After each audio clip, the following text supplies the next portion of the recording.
Welcome to M course, a wayfinding course to Malabar. Our design is situated in front of the entrance of the Malabar rock pool.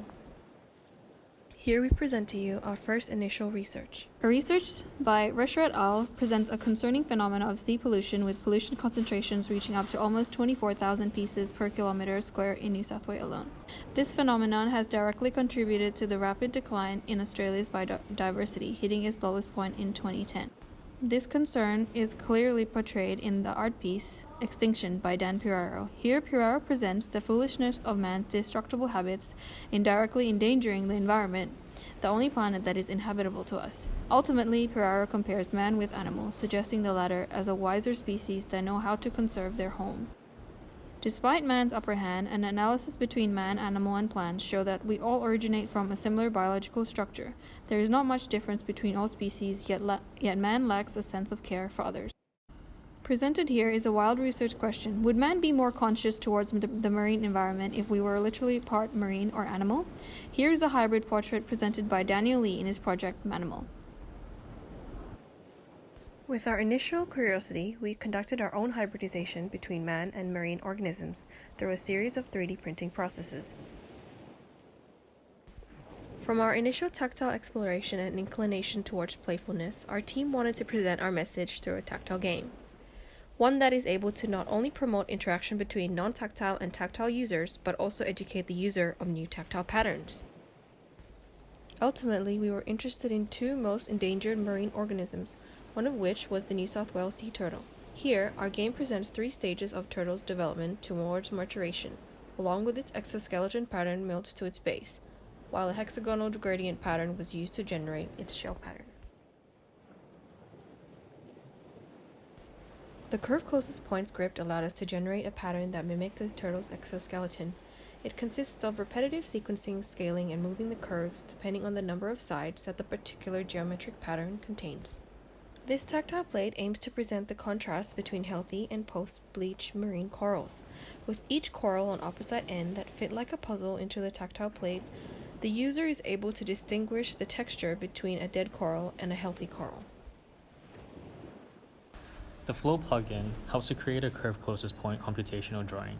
The ability to create different variations by adjusting the point on Ryan's viewport, or by manipulating the point's vector charge on Grasshopper using a number slider. These hybrid tactile games are rich in a way that they do not only educate the user of the object's pattern, but also a 3D representation of its real image. Alternatively, these games may be installed onto other furniture elements such as chair or walls. Moving on to the focus for design, our team initially explored ways to communicate spatial maps to tactile users. Here we present an overall map of Malabar as a whole. The tactile representations consisted of tactile patterns that were extruded and 3D printed, giving a sense of depth for the user to distinguish between. Another method that we explored was a more sequential map. We found this extremely clear as the user's fingers were able to follow a linear guide with stops to different destinations. These two maps were presented both tactile and visual elements, with the map's line works laser cut to its surface and representational elements 3D printed. For our building design, we have kept and brought on occurring concepts from our research stage, including the idea of game, hybridization, and interactivity, which all play a role in promoting the health of tactile and non-tactile users. To encourage movement, we have proposed the idea of dynamic walls, where the users are encouraged to interact and play. The tactile patterns on the wall and floor surface act not only as a form of exploration, but as a form of wayfinding. From this, we aim to promote good health and well-being for visitors of Malabar, quality education, particularly for tactile users, and reduce inequalities for those with special needs.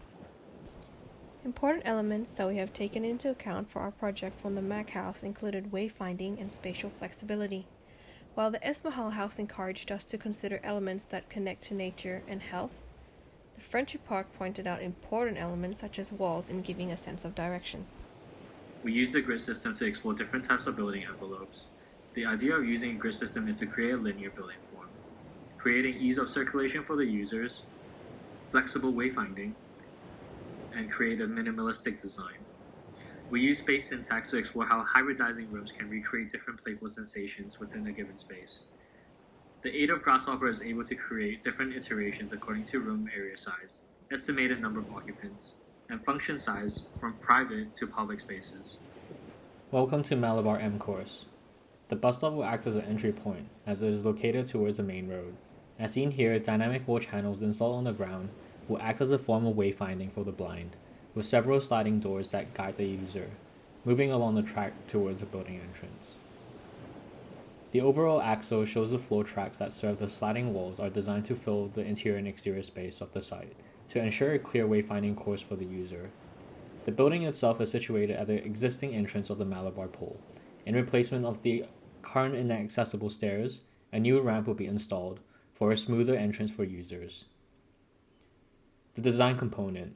Other important design components include a watchtower for safety, courtyards that locate the hybrid tactile games, and dynamic walls that promote spatial flexibility, or as we call it, spatial hybridization, or spatial hybrids.